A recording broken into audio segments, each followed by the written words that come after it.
क्या माता सीता जी मंदोदरी की पुत्री थीं। तीनों लोग कब्जाने की चाहत लिए रावण की कठिन तपस्या सफल रही।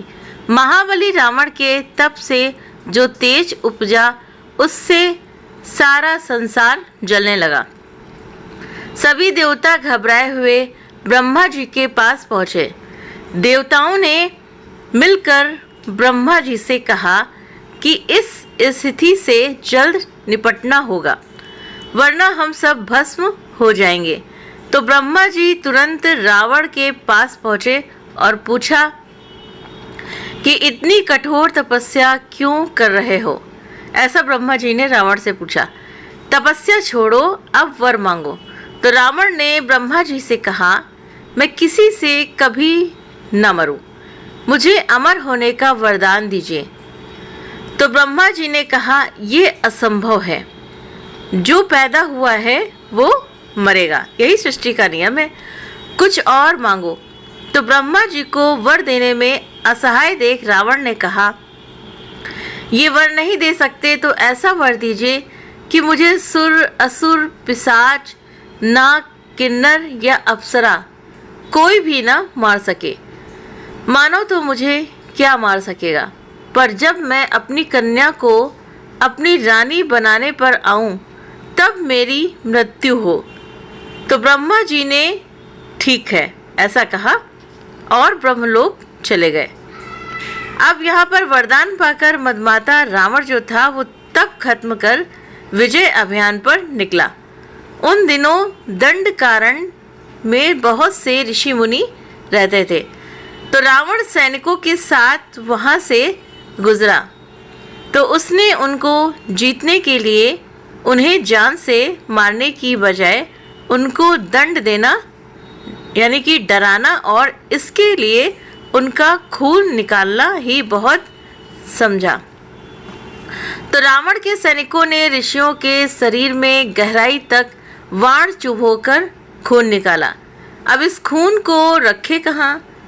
तो पास ही गत्समत ऋषि की कुटिया थी जिसके भीतर एक सुंदर सा घड़ा रखा था।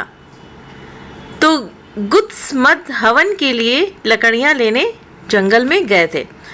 तो सैनिक वो घड़ा उठा लाए और कई ऋषि मुनियों का रक्त उसमें इकट्ठा कर लिया। तो गत्समत ऋषि 100 पुत्रों के पिता थे। वे चाहते थे कि उनको एक बेटी हो और वो भी लक्ष्मी का अवतार। सो उन्होंने माता लक्ष्मी से विनती की कि माता लक्ष्मी उनके घर पुत्री रूप में जन्म लें। इसके लिए वे हर रोज मंत्र पढ़कर एक कुश की नोक से उस घड़े में दूध की एक बूंद डालते थे। इसी दूध वाले घड़े में ऋषि मुनियों का खून इकट्ठा कर सैनिकों ने रावण को सौंप दिया। रावण वो घड़ा लेकर लंका पहुंचा और घड़े को अपनी पत्नी मंदोदरी को देकर कहा कि इस कमंडल को संभाल कर रखना। मंदोदरी ने पूछा, इसमें है क्या? रावण के लिए ऋषि मुनि जो लोगों को धर्म और सदाचार की राह दिखाते थे उनकी रगों में बहने वाला रक्त जहर बराबर ही था। अतः रावण ने कहा, इसमें दुनिया का सबसे विषैला जहर है। ये कहकर रावण विश्व विजय को चला गया और फिर कई वर्ष तक नहीं लौटा। तो रावण ने दुनिया जीत ली।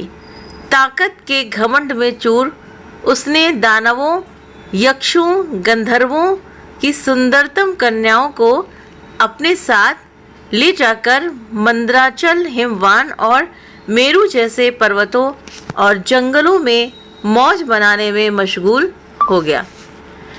मंदोदरी रावण का इंतजार करती रही। पति की इस उपेक्षा ने उसे बहुत दुखी कर दिया था।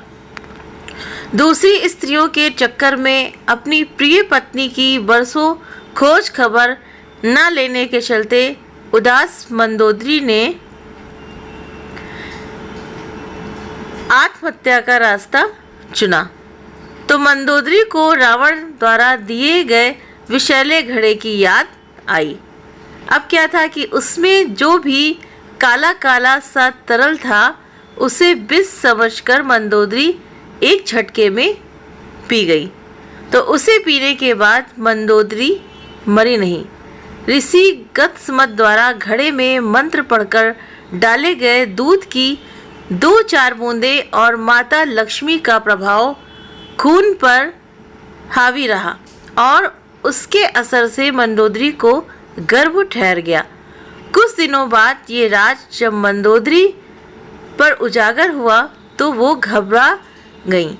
ऐसे में जब उसके पति रावण भी यहाँ पिछले कई वर्षों से नहीं है, तब ऐसा होने के बाद महल की अन्य स्त्रियां जो थीं, ऐसा मंदोदरी सोच रही थी कि अन्य स्त्रियां महल की वो क्या कहेंगी। तो ये सब सोचकर मंदोदरी ने तीर्थ यात्रा के लिए विशेष विमान बुलवाया और तीर्थ करने के बहाने विमान से कुरुक्षेत्र आ गई। यहाँ पर आकर मंदोदरी ने गर्भपात करवाया और उस अजन्मे बच्चे को एक सुंदर से कलश में रखकर जमीन में गाड़ दिया। इतना सब करने के बाद मंदोदरी लंका लौट गई। कुछ समय बीत जाने के बाद राजा जनक की मिथिला में भयानक अकाल पड़ा उस समय, और राजा जनक का लगभग जो समूची धरती पर ही राज था। तो ज्योतिषियों ने हिसाब किताब करके उनको बताया कि कहाँ हल चलाने से वर्षा होगी और समूचे देश में अन्न उपजेगा।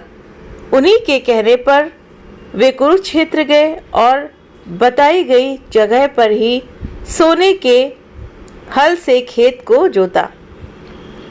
हल ने जब जमीन को फाड़ा तो एक कलश निकल आया। कलश खोलकर देखा गया तो उसमें एक नवजात कन्या थी, जिसके कलश से निकलते ही आसमान से फूलों की बारिश होने लगी और इस पुष्प वर्षा के बीच एक आकाशवाणी हुई, राजा जनक, इस कन्या का लालन पालन अब तुम्हारी जिम्मेदारी है। तो हल की रेखा यानी कि सीत से निकलने के कारण इस कन्या का नाम सीता होगा।